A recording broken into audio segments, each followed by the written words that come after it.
নমস্কার।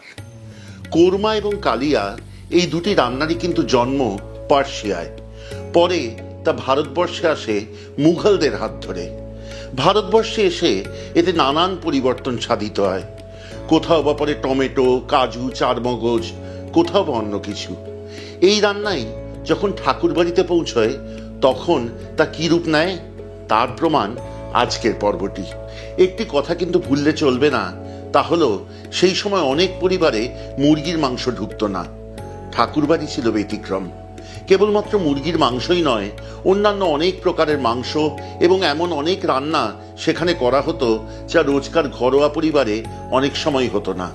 আজকের যে রান্নাটি সেটি কিন্তু সেই স্বাক্ষরই বহন করে। আজকে শিখব ঠাকুরবাড়ির মুরগির কোরমা।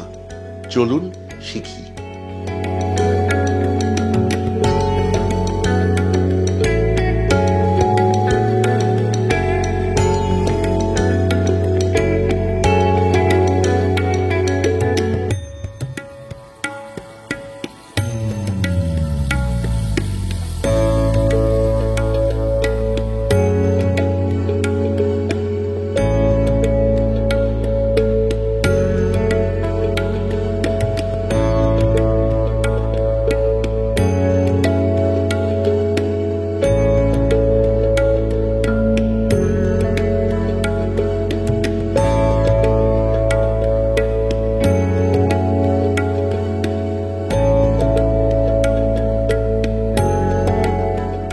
এই রান্নার শুরুতেই বলতে হয় যে পূর্ণিমা ঠাকুর এই রান্না পেয়েছিলেন তার নমা ইন্দিরা দেবীর কাছ থেকে।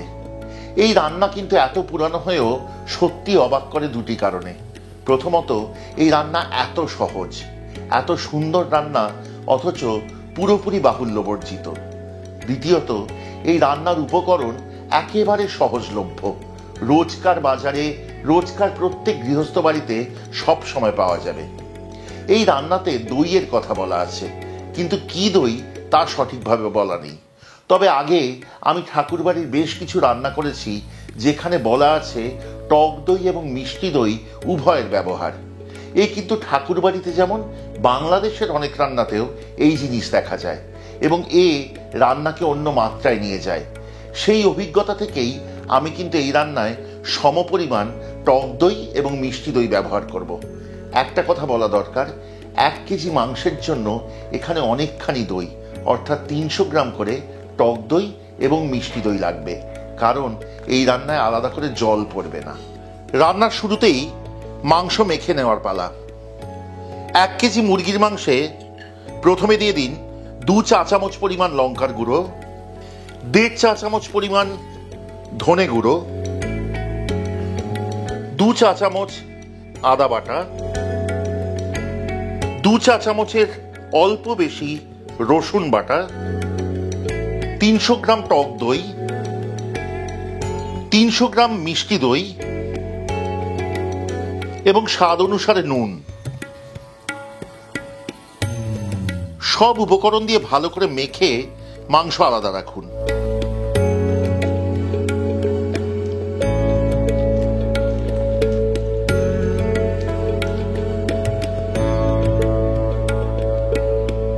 এবার কড়াই আঁচে বসান। যদিও রান্নাটি পুরোপুরি ঘিতে করার কথা বলা আছে, আমি এখানে দেব সাদা তেল এবং ঘি মিশিয়ে।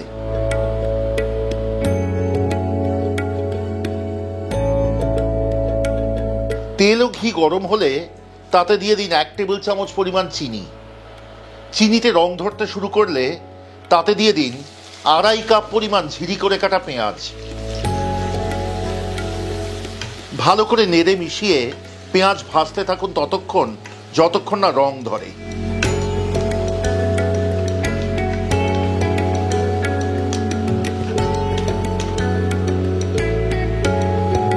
পেঁয়াজে সুন্দর সোনালি রং ধরেছে।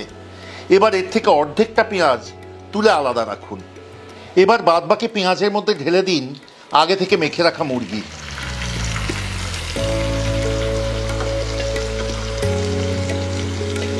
মুরগি দিয়ে রান্নাটি কষাতে থাকুন পরবর্তী প্রায় 20 মিনিট।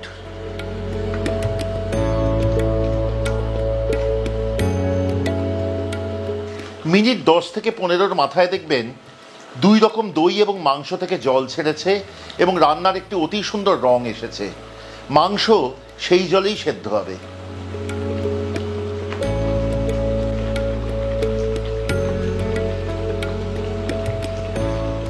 কুড়ি মিনিটের মাথায় রান্নাটিকে ঢাকা দিন এবং আঁচ কমিয়ে আনুন মাঝারির থেকেও নিচে। ঢাকা দিয়ে রান্নাটি শুরু হবার পর রান্নাটি হবে পরবর্তী প্রায় মিনিট 15। এই সময়ে কেবলমাত্র বার 2-3 ঢাকা খুলে রান্নাটি ভালো করে নাড়িয়ে নেবেন, আবার ঢাকা দিয়ে রাখবেন। আঁচ এই সময় কম রাখতে ভুলবেন না। কেমন লাগছে আজকের পর্বটি আমাদেরকে কমেন্টে লিখে পাঠান। যদি ভালো লাগে সাবস্ক্রাইব করে সঙ্গে থাকবেন এবং যদি মনে করেন আমাদের চ্যানেলের সব রান্নার নোটিফিকেশন সবচেয়ে আগে পৌঁছবে আপনার কাছে, তাহলে অবশ্যই বেল আইকনটি টিপে দিতে ভুলবেন না। এই পর্বটি শুরু করেছিলাম একটি কথা দিয়ে, তা হলো কোরমা তো অনেক রকমের খেয়েছেন, কিন্তু এমন সহজ, সুন্দর এবং এত সরল কোরমা কোনোদিনও খেয়েছেন কি? ঠাকুরবাড়ির পরিচয়বাহী এ কোরমা কিন্তু আমাদের ঐতিহ্যেরও পরিচয়বাহী। কারণ যা কিছু সরল, যা কিছু সহজ, তাই কিন্তু সত্যিকারের সুন্দর।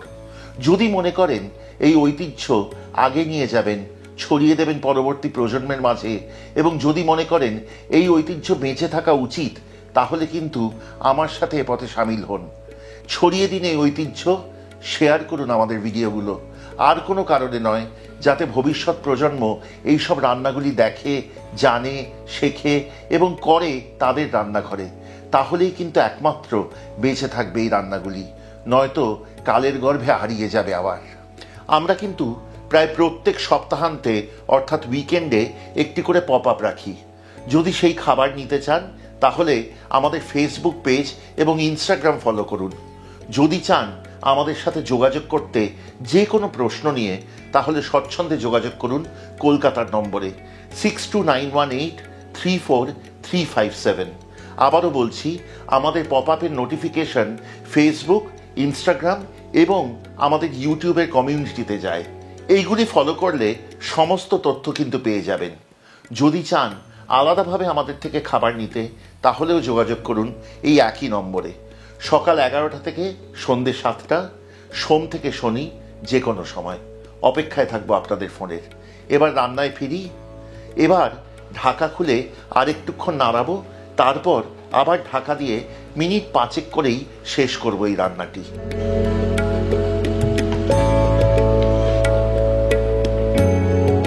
আরও মিনিট 5 হয়ে গেছে। এইবার এ রান্না শেষ করবার পালা। প্রথমে দেব 1 টেবিল চামচ গরম মশলা গুঁড়ো, তার সাথে দেব আগে থেকে ভেজে তুলে রাখা পেঁয়াজ। ভালো করে নেড়ে মিশিয়ে রান্নাটি আঁচে রাখবো আরও মিনিট 2 থেকে 3। ঠাকুরবাড়ির মুরগির কোরমা পরিবেশন করতে পারেন পোলাও, পরোটা অথবা রুটির সাথে।